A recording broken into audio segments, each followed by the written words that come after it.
Okay. A townhome client that she said with her job she can't be on. Okay. Yeah, with my job I can't be either. So. I really don't want to show. I'm not going to stay here for 20. Who could do anything on this, right? Okay. So I'm going to start. I'm going to turn it over to you guys. Let y'all get up and make a little speech. Just talk. This is more about emotion. It's not for you guys. Then I'll deal with the facts and the investigation that we're going to do. Okay. All right, tell me when everybody's ready to rock and roll. I'm good. Are we all good? Everybody cool? Y'all stop talking over there. Y'all cool? Y'all behave yourselves on the left side. Y'all okay? I'm good. All right. Good evening, everyone. I'm Wayne Dolcefino from Dolcefino Media. In about 30 minutes, there's going to be a community meeting to address concerns. But I really wanted to give folks who live in the Stanford lofts, who have nice condos within, a stone's throw of the mayor's planned homeless center. Look, this isn't meant to be an attack on the mayor. I heard the mayor on TV say they're voting next week and it's going to happen. It is outrageous that the people who live around that place were not told about this. Just in the last few days, the word spread because of a city council meeting. The city was going to push this through, this smelly real estate deal through, without even telling the people. It's smelly, and I'll tell you why. You're supposed to get 3 appraisals. City got only 2. The developer's appraisal was $20 million.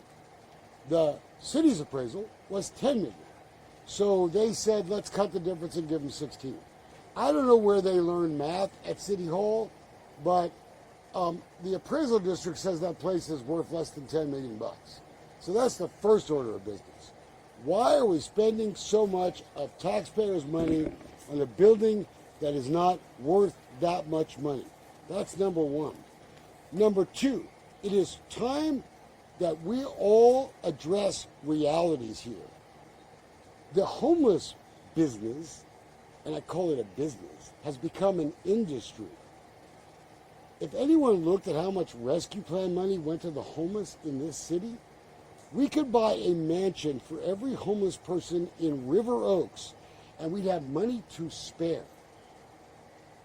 Third, this place is not going to be for some person who had a bad night, or some woman who was abused by her husband, or someone with a little doggy, like they like to say. So on the city agendas, they say that this is a building that's going to house SMI. So I had to look up what SMI meant, okay? I don't know if anyone else looked it up. It means severely mentally ill. And then the other initials was folks who have really bad drug problems. Okay, now we're getting to the truth. This place is going to be the place they try to corral people who are severely mentally ill, or really strung out on drugs, or maybe accused killers that are out on bond, or convicted child molesters who can come and go as they please 24 hours a day. Look, Mayor, this is ridiculous. You're redeveloping EaDo. You're attracting people to live there. It's right by the soccer stadium on the eve of the World Cup. I got a good idea. Let's put a bunch of really mentally ill people and drugged out people and criminals coming in and out of the place 24 hours a day. That's a really great idea. It can't happen. And for you to go on TV and say it's going to happen before these people even had a real knowledge of what was going on and they live by this place, it's just the height of arrogance. I'm sorry. I'm going to turn it over to the folks who live here. Y'all come up. Let's do it first. Come on, you're the name. Name and do yourself. Okay.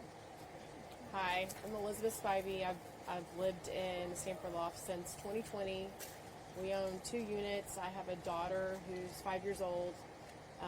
We moved to Stanford Lofts from Katy, Texas because of a business I started to take advantage of the federal Hub Zone program, which is supposed to bring dollars and reinvest in a certain area of town, which where we live in East Downtown is one.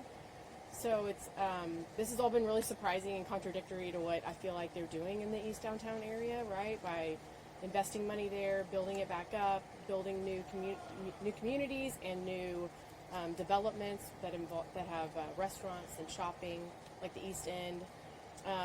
And we've been enjoying living there and investing back in that area and trying to reinvent it, right? So, not only going to Astros games, soccer games, eating in the restaurants, etc. So this is very destructive to what we're trying to achieve and what I thought the government was trying to achieve by making that area a hub zone. Not to mention my 5-year-old daughter. You can't avoid the homeless, obviously, downtown, and we care about them, but I don't need them right across the street due to all the issues that come from that, right? The open drug scene, using the restroom all over the place, right? So this is very upsetting that it's going to be right across the street. So that's basically all I got. Go ahead, Cassie. Go ahead. I am Steve Brown. I just moved to the area about a year ago. I moved to East Downtown on purpose to invest in the community. I think that knowing that the World Cup's coming, knowing that the construction's happening in the homeless area right there in the corridor, I think there's a schedule issue that's honestly driving this decision. So when it's an issue of schedule, they're going to make a quick decision without necessarily thinking through everything. It becomes other people's problems, right? So let's think through what were the decision-making criteria to make this decision and make this decision so quickly and privately. It'd be better to be transparent and understand, is this the best decision for the homeless? Is this the best decision for the community? I think East Downtown is going to be a badass place to live, a badass place to solve problems. I think the community can solve this problem better than the mayor can. Hi, I'm Cassie Batson. My husband and I moved to the Stanford Lofts in East Downtown. Back in 2018, we owned 2 units in the building. My husband owns a business a half a mile down Harrisburg. We love it here. We have worked hard to invest in the community, to clean up the area. We want to live here forever. And this has come as a major shock to me. I am very just irate about this, because I feel like it happened so quickly, so secretively. I only found out about it a few days ago, and we haven't even had time to tell everybody. Everybody that I've told in the community had no idea. And there are people out there who still have no idea about this and how this is going to impact things. For instance, this whole 24/7 come and go, that's not going to work. They have not thought this through. All of the other shelters have had restrictions. Pets can come in here, men, women, children. How's that going to work when we have some of these men having been classified as out on bond, criminals, rapists, child molesters? We have women in the building who are outside. We want to walk the trails. We want to go have coffee at Brass Tacks, support local businesses, and now we're going to be scared. A few years ago, I was prevented from entering my building by a homeless person who probably was mentally ill, and it was a very scary situation. She was flailing her arms at me, cussing, probably seeing 6 of me, but I froze. It was terrifying, and that's why I have a dog now that goes everywhere with me.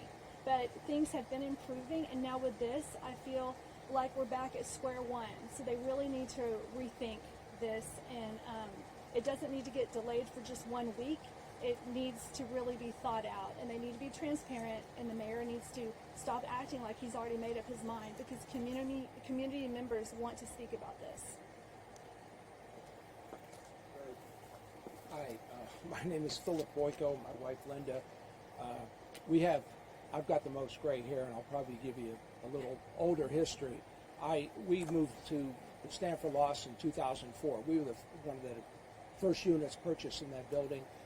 At the time when we moved into it, we knew the Star of Hope was literally, as Wayne said, a stone's throw from the building. And I'm going to tell you right now, that was bad. That turned out to be bad enough, even though I grew up in the 60s, the Summer of Love and all that stuff. And I can tell you, I've always felt I've had a soft spot in my heart for these people who have drug problems, who have financial difficulties, who are unable to care for themselves and need these social services. But I found out back then in the early 2000s that it was going to be a very difficult time living in a place where we had constant and then the Star of Hope had a curfew. There was not a free coming and going at all times. There was it shut down, and then you didn't usually have to worry again till the next morning, but I'm going to tell you, it started back up. Those women, and many of them pregnant, in the 95-degree temperatures, would hang out on the side of our building because that was the only shade when they came outside. I became the picker-upper. That is to say, I would come home from work and many times have to take a bag outside and pick up the syringes from drug use, empty bottles, beer bottles, alcoholic beverage bottles, and that was a constant story of my life for a period of about 8 years until it fell into different management. I can only imagine what it's going to be like now with as one of our homeowners said, with the free coming and going at all hours of the night. I'm going to close by saying I voted for John Whitmire. I thought he was going to do good things for the city, and I think he has done some good things. I think this is a bad move.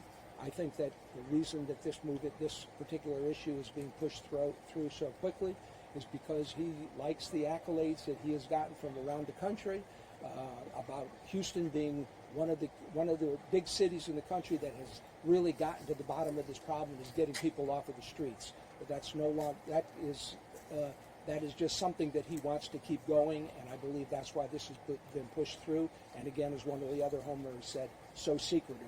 This is an issue that should have been put out on the table and had a lot more discussion than it did, and all of a sudden we find out that there's going to be a vote. And as far as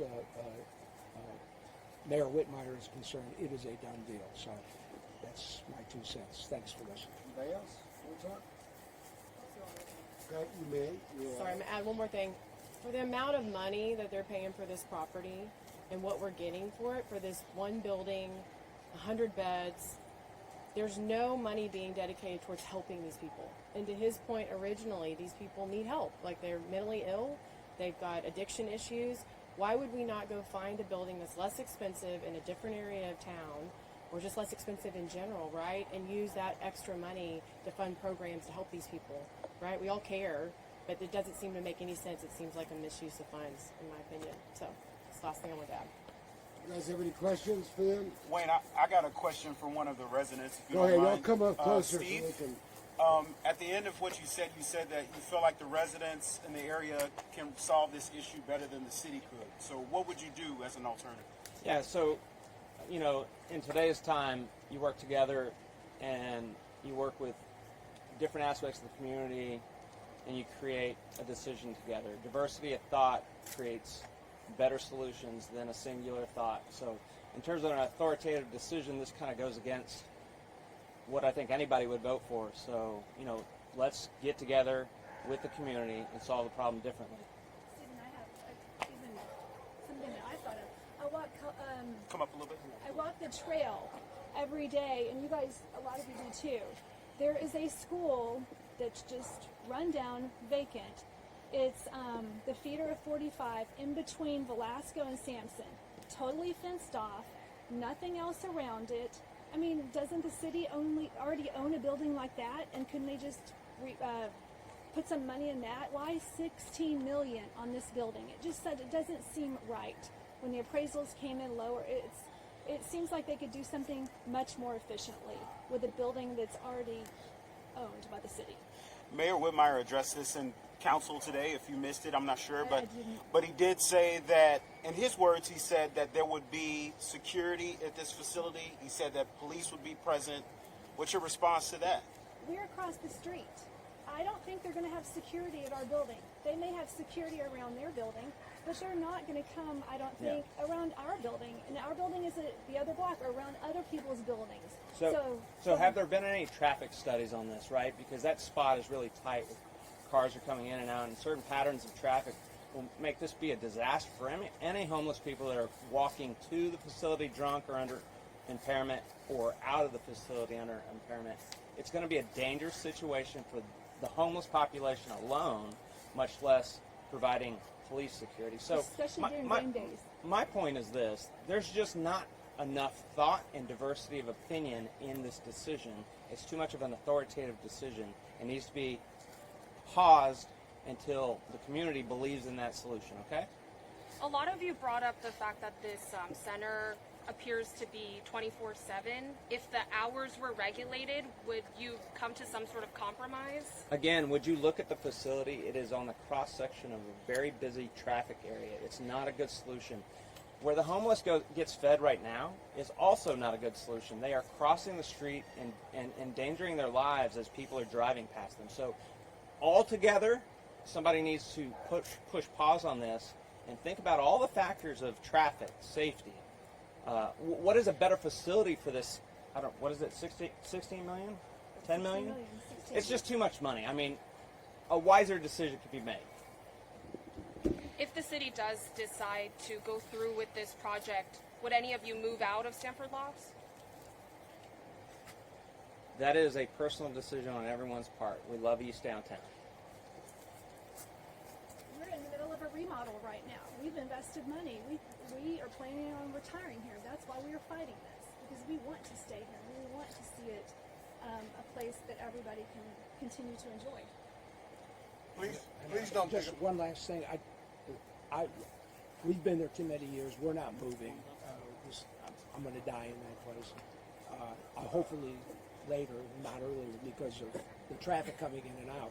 But I'm going to tell you, again, I'm hearkening back to many, many years ago. My wife and I cannot tell you how many times we had to call the police. And then it is not. That is good. That was a situation that was not going to be as bad as it is now. We had to constantly call the police, and the police would always come, and they would be helpful, but it was like, this was like a low priority. This was, at that point in time, the police were saying, why did you move into the place in the first place? You knew the start of hope was there. Well, this again is just going to be multiplied many factors worse than that. Please don't pick up a rock and throw it at me. I'm just asking a question. With 4 to 6 million people in the greater Houston area, why would this matter to anybody else other than you guys? Because all lives matter, and like I said, it's a bad situation for the homeless. It's in a very trafficky area. It's dangerous for them, and it's not really logical for the community's growth in terms of what they're trying to do in that area of East Downtown. So it just doesn't make sense. Push pause, make a different decision. If it's a temporary decision, maybe it makes sense. I was saying earlier that it seems to be driven by schedule, World Cup, construction. Where can we put this homeless population? Let's talk about it. There's many other options. But it's in the middle of where the Astros play, where Dash plays, where Dynamo plays. We all walk to Discovery Green. We attract many sports fans and tourists to come to Houston and down into this area.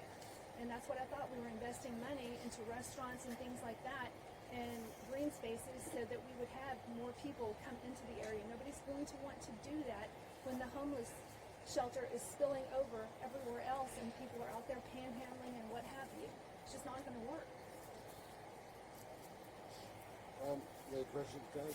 No, I would just say a couple of things. I would caution the media to look at the appraisals on this property.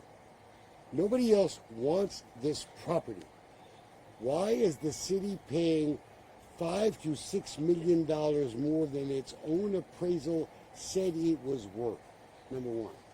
Number two, it's time for someone to get an accounting of all the money we've spent, federal, state, and local, on the homeless population. Number three, who's the developer? He's on the East End Management District, which is the management district for this area. That should be looked at, okay? And then finally, you asked a question about, why should anyone else care? They are planning to put these same kind of super hubs around the Houston area in other parts of town. Sure, some people will say, not in my backyard, and I'll say, you're damn right. Nobody wants to live around some. Look, I'll be the mean guy here, okay?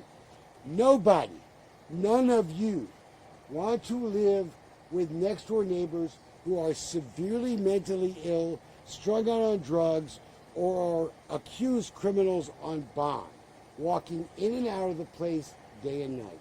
None of you do.